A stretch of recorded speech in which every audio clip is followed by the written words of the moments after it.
Welcome guys. Today video is gonna be very interesting. Before we will gonna find after the K swap, it is usually famous that you need a tuning solution like Flashpro or a Ktuner and then a dyno and tune etc. And today we are gonna find out, is it necessary to have these? Okay, because this costs nearly $700. The Ktuner cost near $500 and the tune dyno can cost up to $200-$300. So that's nearly $800 to $1,000 you can save. So today we are gonna run this K24 on this stock ECU. I don't mind the sticker, this is just the cover, it is actually the stock ECU. And what happened to this carbon data Flashpro, that's a different story.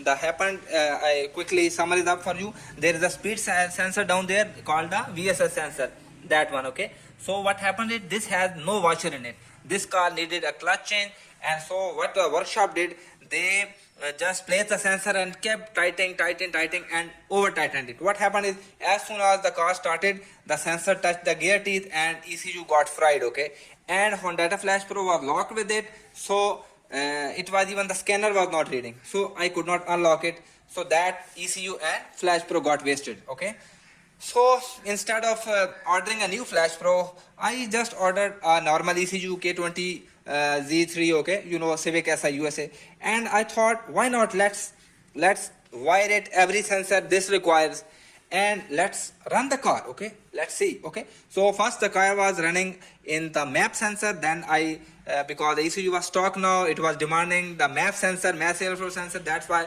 I installed this. And now, interesting, let's test it out. Let's drive it normal, let's see how much daily drive it is and how much hard it runs. Okay, I will run it normal and I will run it hard. Okay, and 2 error code I am sure we will get, because I have not used a second oxygen sensor. Okay, because this is a race car and I am not using any catalytic converter, so that's why second oxygen sensor, it is code will be there. Other mod I did was, this is now the return fuel system. Okay, fuel pressure regulator. So I have not connected the evap system. Okay, here is the grip of the evap system. Okay, so there is a evap valve connected here, and extra fume it purged through the air intake. So that 2 codes I am sure we will be getting. Okay, and we need ECU not to go into limp mode. That's the goal, so that no major sensor, if some major sensor or some major reading irregularity occur, ECU will go into limp mode and car will be not running in full throttle. Okay, we will not be enjoying VTEC. So that's the purpose of today's video. Let's see if ECU goes in limp mode, what happens. Let's run it. The stock ECU K20 running a K24. Okay, this is also a cheap Chinese scanner, and I have attached it. Let's see what codes we are getting. Okay,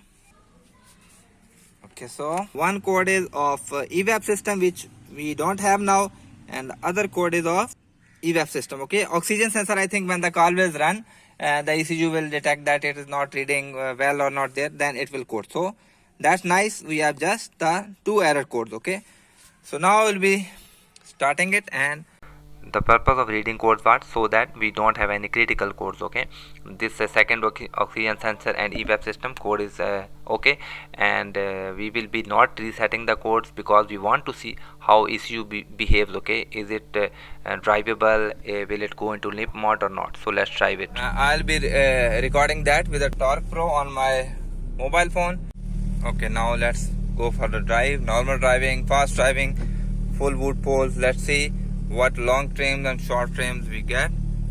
Okay, so far drivability is excellent. It's no jerks, shifting into gears fine. Just let me go to some more less crowded areas. Okay, because there's too much traffic here, then I will connect the OBD2 port. Okay, no jerkiness, very smooth shifts. Okay, down shifts, up shift, very smooth. And okay, in crowded area, I think it's good time. One thing I have noted that when I shift the gear into neutral, the RPM slightly drops below, okay, that 800 or you can say 700. Otherwise it's fine.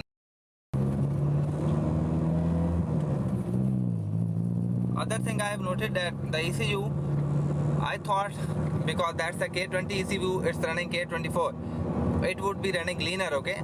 So the fuel trends I thought would be in the positives, but these are in negative. That means that there is more fuel coming, and now I know the reason, because the intake is free flowing and there is MAF sensor, okay, mass airflow sensor. So that's why by more air, when it is detecting more air is passing through, the ECU is compensating by injecting more fuel. So, but still the AFR, our AFR is around, okay, I forgot to add the AFR. Let me add AFR and then again get back to you. Okay, here we are. Now it's time for get some pulls, okay.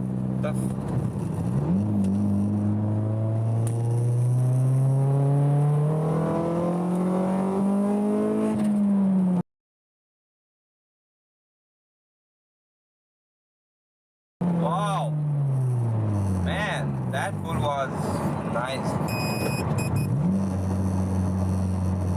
The VTEC, it's so powerful. Still, it's untuned, but yeah, that felt so nice.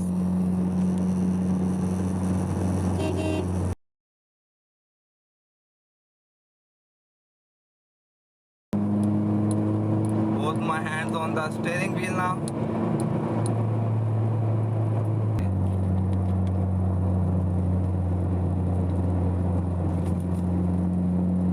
Here we go.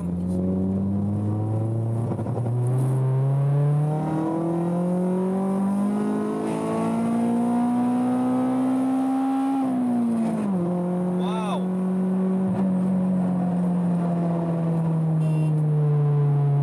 The car just pulls and pulls. There is slight hesitation at okay, at nearly 5,000 RPM. Let me show you again. Let's hit the beat.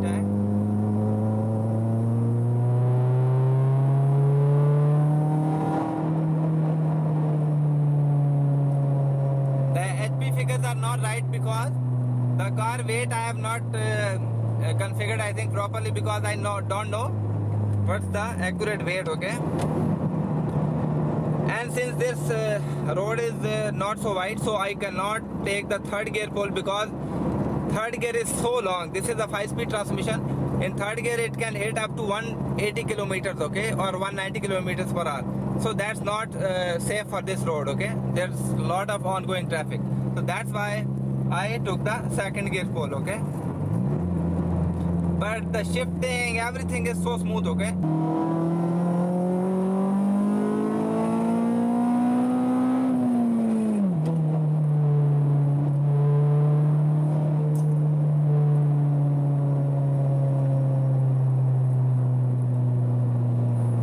But you see, the fuel trims, these need to be tuned, okay, because the air fuel is rich and it's safe, okay. Almost 14, so that's acceptable. But in long run, I think the tune must be done. But without tune, you can run it safe, okay. You have no engine you have just 2 engine codes. One is for secondary EVAP sensor and one is for the EVAP system, which I already have bypassed. That 3-inch exhaust is very loud, okay.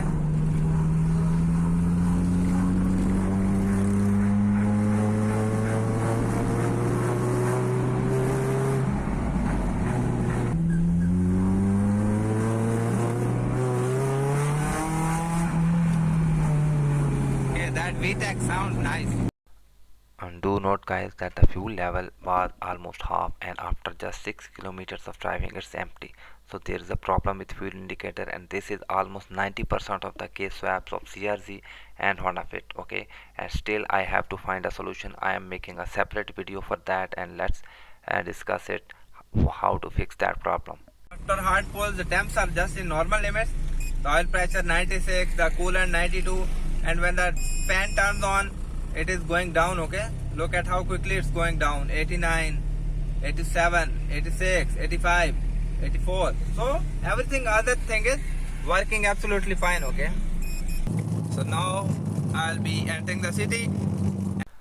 And after 5 minutes or so, it starts again fuel level, it starts again showing the fuel. So that problem can freak out the driver, because if you are on a long highway you cannot calculate how much actual fuel is in there. Okay, so this is a serious problem we need to fix. And my closing remarks are, look, the tune is good, you have to tune your car, but you can save it for the last. Okay, before that you can enjoy your car if there is no critical code. Okay, and I recommend, if you are tight on budget, you are waiting for your intake, exhaust, cams, turbo, injector, etc., do all those mods before and then spend your money on the tune or whatever, Flashpro, Kpro, or a Reflash. Okay, so that should be reserved for the last. Before that you can enjoy, okay, your car. And if it's a basic setup, okay, not some high cam engine or some injector change, no big change, okay, then if it's basic engine and the same ECU and wiring is good, you can hammer it. Okay, you can enjoy it, and just monitor the fuel trim and the AFR with some OBD2 scanner. Okay, then you will good to go. If you like the video, give the thumbs up, subscribe, and suggest in the comment what more you want me to cover. Okay, thanks for watching.